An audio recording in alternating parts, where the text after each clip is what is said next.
आप देख रहे हैं सत्यहिंदी.com। एक नजर अब तक की सुर्खियों पर। अमेरिकी ट्रंप प्रशासन ने कहा है कि वो हार्वर्ड यूनिवर्सिटी की $2 अरब से अधिक की फेडरल फंडिंग पर रोक लगा रहा है। मीडिया रिपोर्ट्स के मुताबिक इस प्रतिष्ठित कॉलेज ने व्हाइट हाउस की मांगों की एक लिस्ट को अस्वीकार कर दिया था, जिसके बाद यह बात कही गई। डिपार्टमेंट ऑफ एजुकेशन ने एक बयान में कहा कि हार्वर्ड का बयान उस चिंताजनक अधिकारवादी मानसिकता को दर्शाता है जो हमारे देश की सबसे प्रतिष्ठित यूनिवर्सिटी और कॉलेज में व्याप्त है।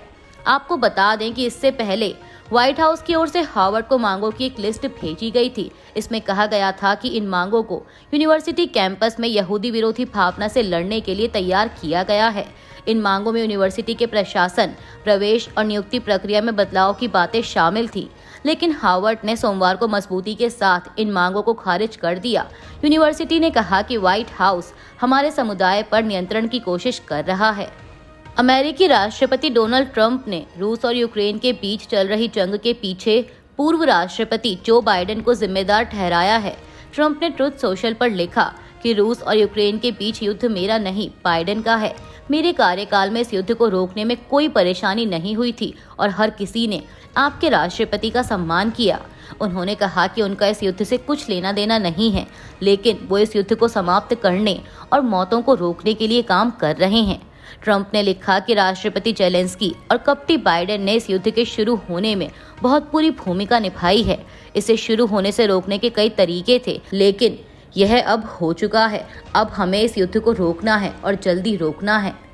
अमेरिका के राष्ट्रपति डोनाल्ड ट्रंप ने व्हाइट हाउस में पत्रकारों से कहा है कि ईरान को परमाणु हथियार का आइडिया छोड़ना होगा। ट्रंप ने कहा कि ईरान हमारे साथ समझौता तो करना चाहता है, लेकिन कैसे, यह उनको मालूम नहीं है। हम शनिवार को मिले थे, अगले शनिवार को एक और मुलाकात होने वाली है। हो सकता है कि वो इस बात को खींच रहे हैं, मगर ईरान को परमाणु हथियार का विचार छोड़ना होगा। उनके पास यह हथियार नहीं होने चाहिए। ट्रंप ने कहा कि यदि जरूरत पड़ी तो हम कड़े कदम उठाएंगे, हमारे लिए नहीं बल्कि दुनिया के लिए। ये कट्टरपंथी लोग हैं, इनके पास परमाणु हथियार नहीं होने चाहिए।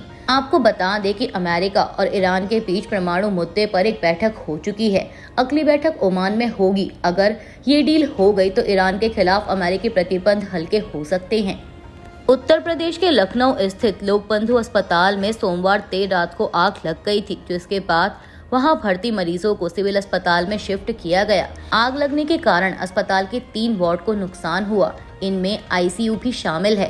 सिविल हॉस्पिटल के निदेशक डॉक्टर राजेश श्रीवास्तव ने बताया कि यहां 24 के करीब मरीज आए हैं। जो मरीज भर्ती हैं उनकी हालत स्थिर है, सभी को देख लिया है, सभी का इलाज शुरू हो गया है।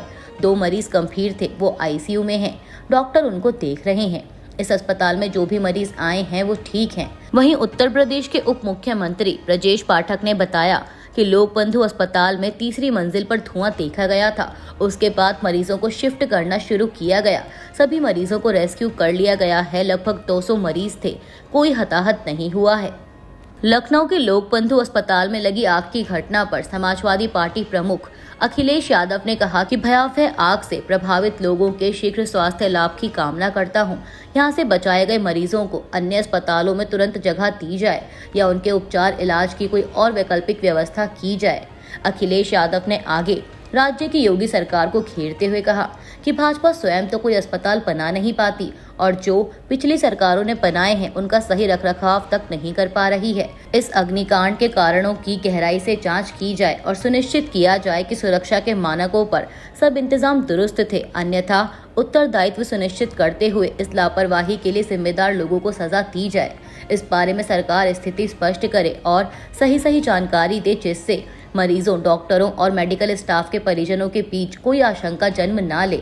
सपा प्रमुख ने आगे कहा कि ऐसे हालातों में फायर ब्रिगेड के प्रयासों और अन्य राहत कार्यों को सुचारू रूप से चलाने के लिए तथाकथित वीआईपी लोग दूर ही रहें। ये दिखावटी सहानुभूति अच्छी नहीं। अगर इन लोगों ने सही से अपना काम किया होता तो हालात ऐसे ना होते। पश्चिम बंगाल की मुख्यमंत्री ममता बनर्जी ने राज्य के मुर्शिदाबाद में हुई हिंसा पर बयान देते हुए कहा कि हम एक बार जीते हैं और एक बार मरते हैं, तो ये हिंसा क्यों? अनुमति लेकर शांतिपूर्ण और लोकतांत्रिक आंदोलन करने का अधिकार हर किसी को है, लेकिन ABCD चाहे जो कोई हो, कृपया दया करके कानून को अपने हाथ में ना लें। मुख्यमंत्री ने कहा कि कुछ लोग आपको गुमराह करने की कोशिश करेंगे, लेकिन उन पर ध्यान ना दें। परेशानी के समय दिमाग को शांत रखें, तभी तो असली जीत होगी।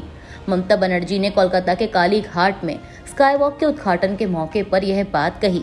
All India Muslim personal law board ने पश्चिम बंगाल के मुर्शिदाबाद में वक्फ संशोधन कानून 2025 के विरोध में हो रहे प्रदर्शन पर पुलिस द्वारा कथित लाठीचार्ज की निंदा की है।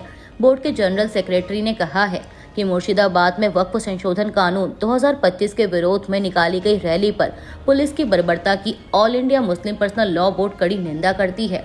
उन्होंने कहा कि बोर्ड लोगों से अपील भी करती है कि वक्फ संशोधन अधिनियम के खिलाफ विरोध जरूरी है, लेकिन यह शांतिपूर्ण और कानून के दायरे में किया जाए। मौलाना फजलुर रहीम ने आरोप लगाया कि मुर्शिदाबाद में जुलूस पर पुलिस की बर्बरता ने जान ले ली है। उन्होंने इस मामले में दोषी अफसरों के खिलाफ सख्त कार्रवाई की मांग की।